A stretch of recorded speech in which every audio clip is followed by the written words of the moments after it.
आपके ही बगल के लोकसभा के प्रत्याशी और पूर्व सांसद राजा राम पाल जी, विधायिका उषा मौर्य जी, विधायक चंद्र प्रकाश लोधी जी, यहाँ के बहुत ही लोकप्रिय चेयरमैन आबिद हसन जी, राजकुमार मौर्य जी, हाजी रजा साहब, संतोष द्विवेदी जी, समरजीत सिंह जी, रामेश्वर दयाल गुप्ता जी, दलजीत निषाद जी, विपिन यादव,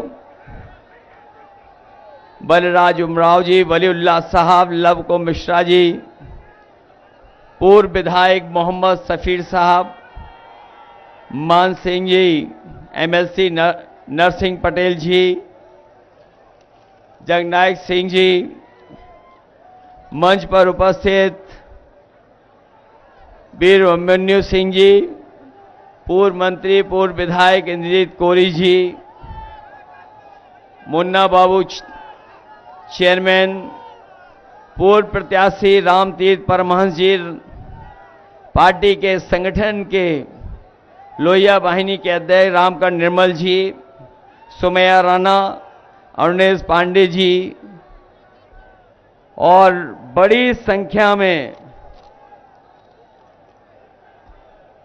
समाजवादी पार्टी के मंच पर उपस्थित सभी नेता, कानपुर के दोनों विधायक अमिताभ वाजपेयी जी,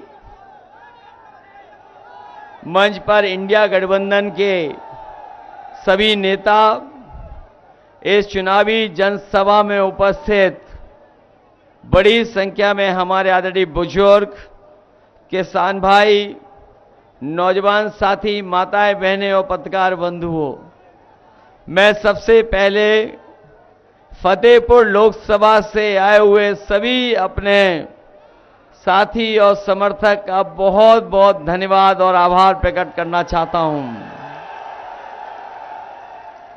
जहां इतनी दोपहरी है और मैं देख रहा हूं पंडाल के अंदर जहां थोड़ी बहुत धूप बचाने की जगह है, लेकिन कंधे से कंधा मिला करके एक दूसरे के पास खड़े होकर के जहां हमें पंडाल में लोग दिखाई दे रहे हैं, वहीं जहां कुछ भी छाया नहीं है और अपना सरों पे गमछा लगा करके बाईं तरफ और पीछे तक और इधर दाईं तरफ बड़ी संख्या में ये हमें जो जन सैलाब दिखाई दे रहा है, ये भरोसा दिला रहा है कि इस बार समाजवादी पार्टी इंडिया गठबंधन के प्रत्याशी नरेश उत्तम जी ऐतिहासिक वोटों से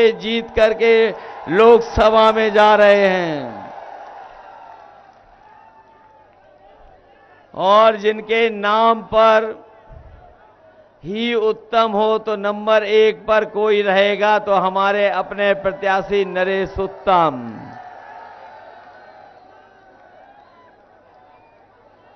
ये जो उत्साह है, फतेहपुर के लोगों ने लगता है मन बना लिया है। इस बार साइकिल वाले ही फतेह होने जा रहे हैं। यहां से इधर 4 चरणों का चुनाव आपने देख लिया होगा। 4 चरणों में जो चुनाव हुए हैं उसकी जानकारी आपको मिल गई होगी और इसीलिए आपने देखा होगा कि भारतीय जनता पार्टी के बड़े बड़े नेताओं की भाषा और उनके भाषण बदल गए हैं। इस बार भारतीय जनता पार्टी चौथे चरण के बाद चारों खाने चित हो चुकी है और बकाया 3 चरणों में भारतीय जनता पार्टी का सफाया होने जा रहा है।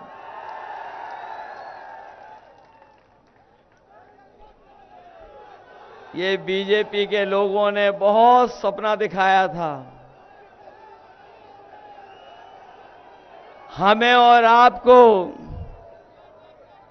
चुनाव शुरू होते ही डराना चाहते थे और इन्होंने नारा लगाया कि 400 पार।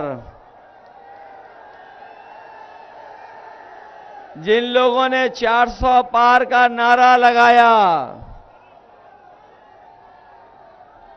वो आज कहां खड़े दिखाई दे रहे हैं? हमें तो बाद में समझ में आया कि ये लोग कह रहे हैं 553 में 400 पार के बाद जितनी संख्या है उतनी आने वाली है। 400 की संख्या जो बीजेपी वाले बता रहे थे वो 542-43 के बाद जो 400 हटा दोगे तो उसके बाद कितने बचते हैं? 143। और मैं ये देख रहा हूं कि इस बार 140 करोड़ की देश की जनता इनको 140 सीटों के लिए भी तरसा देगी। बताओ घबराए हुए हैं कि नहीं घबराए हुए हैं ये लोग? और इनके 10 साल का हिसाब किताब नहीं, 10 साल का तो सांसद से हिसाब किताब लेना है, लेकिन बीजेपी से बताओ कितने साल का हिसाब किताब लेना है? वो 10 साल और 7 साल, कितने साल की सरकार हो गई इनकी? आज 17 साल से इनकी सरकार है। दिल्ली के 10 साल और यूपी के 7 साल, बताओ कितने सालों से ये सरकार में है? बताओ 17 सालों में इन्होंने धोखा हमें और आपको दिया कि नहीं दिया है? और जिस सरकार के लोगों ने कहा कि हम किसानों की आय दोगुनी कर देंगे, बताओ उनकी हर बात झूठी निकली कि नहीं निकली? ना हमारे किसानों की आय दोगुनी हुई और जिस तरह से लागत बढ़ा दी, आज हर चीज महंगी कर दी। आज महंगाई कहां पहुंच गई है? आज महंगाई चरम सीमा पर है। और ये भारतीय जनता पार्टी के वो लोग हैं जिन्होंने किसानों की आय दोगुनी कहने के साथ साथ विकसित भारत का सपना दिखाया था। विकसित भारत तो हुआ नहीं, ना हमारा किसान खुशहाल हुआ, लेकिन हमारे किसानों की खाद की बोरी से चोरी कर ली इन्होंने। जो हमारे किसान भाई हैं वो जानते होंगे कि इन्होंने 10 साल में 2 बार बोरी से चोरी की है। बताओ 10 किलो खाद चोरी हो गई बोरी से कि नहीं हो गई? और आपको नहीं पता होगा कि जो नैनो यूरिया देकर के हमें डीएपी खरीदने के लिए मजबूर किया, जिस तरीके से उद्योगपति भारत छोड़ के चले गए थे। सुनने में आ रहा है कि जिन्होंने नैनो यूरिया किसानों को जबरदस्ती खरीदवाई, वो नैनो यूरिया वाले भी भारत छोड़ के भाग गए। और जो नैनो यूरिया खरीदवाई उससे न किसान की पैदावार बढ़ी, न लागत कम हुई, और जब फसल तैयार हो गई तो उनके कोई भी फसल की कीमत भी ये सरकार नहीं दिला पाई। जहां एक तरफ किसान संकट में चला गया, वहीं हमारे नौजवान पढ़ने लिखने वाले जानते होंगे, जब ये तैयारी कर करके कोचिंग कर करके अपनी परीक्षा देने गए, परीक्षा लिख करके जब लौट करके आए तो पता लगा इनका पेपर रद्द हो गया, पेपर लीक हो गया।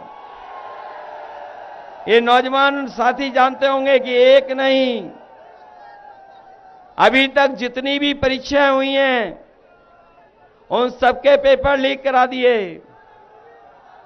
और ये पेपर लीक हुए नहीं हैं, ये बीजेपी की सरकार ने जानबूझ करके पेपर लीक कराए हैं जिससे नौजवानों को नौकरी न देनी पड़ जाए। केवल